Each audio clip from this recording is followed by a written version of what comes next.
త్రయాణాం దేవానాం త్రిగుణజనితానాం తవ శివే భవేత్ పూజా పూజా తవ చరణ యోర్యా విరచిత తథా హి త్వత్పాదో త్వహనమణిపీఠస్య నికటే స్థితా హేతే సస్వన్ముకుళిత కరోత్తం సమకుటాః. అమ్మవారి యొక్క పాదాలను పూజించినట్లయితే ముగ్గురు దేవతలను పూజించినట్లే అని ఈ శ్లోకంలో చెప్పబడుతోంది. ఎవరా ముగ్గురు దేవతలు అంటే సత్వము, రజస్సు, తమో గుణాలకు నియామకులైనటువంటి బ్రహ్మ విష్ణు మహేశ్వరులు. ఆ తల్లి యొక్క శక్తి వల్లనే బ్రహ్మ విష్ణు మహేశ్వరులు సృష్టి స్థితి లయాలను చేస్తున్నారట. త్రిగుణాతీతమైనటువంటి పరబ్రహ్మ స్వరూపమైన ఆ అమ్మవారి యొక్క పాదాలు పట్టుకుంటే త్రిగుణాలకు అతీతంగా మనం జీవిస్తాం.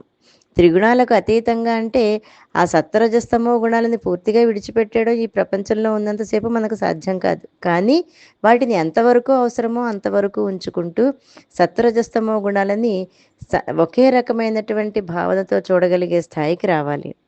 ఇక్కడ త్రయాణాం దేవానాం త్రిగుణ జనితానాం తవ శివే. శివ అంటే పార్వతీదేవి, శివే అంటే పార్వతీదేవిని సంబోధించేటువంటి పదం శివే. సత్వము, రజస్సు, తమో గుణాల నుండి దేవతలు ఆ గుణాలని తమ నుండి సృష్టింపజేస్తున్నారు.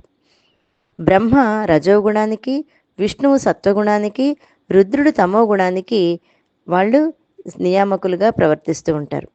ఇక్కడ భవేత్ పూజా పూజ తవ చరణ యోర్యా విరచిత అంటే అమ్మవారి యొక్క చరణాలకు ఏ ఏ పూజలు జరుగుతూ ఉంటాయో అవన్నీ కూడా త్రిమూర్తులకు కూడా జరుగుతూ ఉంటాయట. త్రిమూర్తులకు కూడా ఆ పూజ జరుగుతుంది అని అర్థం. అలాగే తథాహి త్వత్పాదోద్వహన మణిపీఠస్య నికటే అంటే అమ్మవారి సింహాసనంలో కూర్చున్నారు.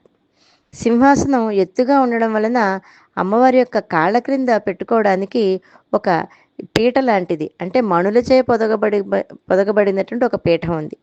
ఆ పీఠం యొక్క నికటే అంటే సమీపంలో త్రిమూర్తుల యొక్క శిరస్సులు ఉన్నాయట. అక్కడ స్థితాహ్యేతే శస్వన్ ముకుళిత కరోత్తం సమకుటాహ అంటే ముకుళిత కరాలు చేతులు జోడించి కిరీటాల మీద పెట్టుకుని కిరీటాలతో పాటు తలలు వంచి అమ్మవారికి నమస్కరిస్తున్నారు.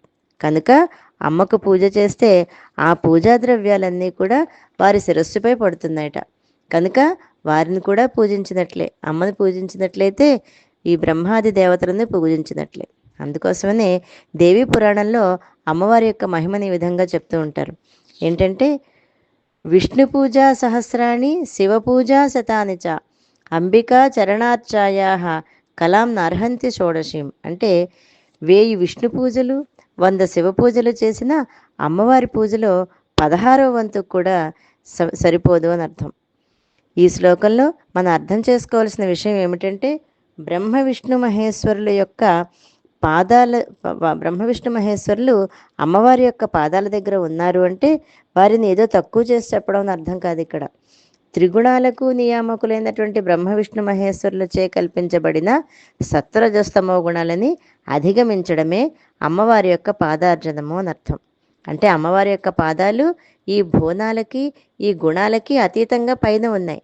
అమ్మవారి యొక్క పాదాలను పట్టుకున్నట్లయితే ఈ త్రిగుణాలకి అతీతంగా మనం కూడా జీవిస్తాము అనేటువంటి విషయాన్ని తెలియజేస్తూ అటువంటి స్థితిని మనం కూడా పొందాలని ప్రార్థిస్తూ శ్రీమాత్రే నమః.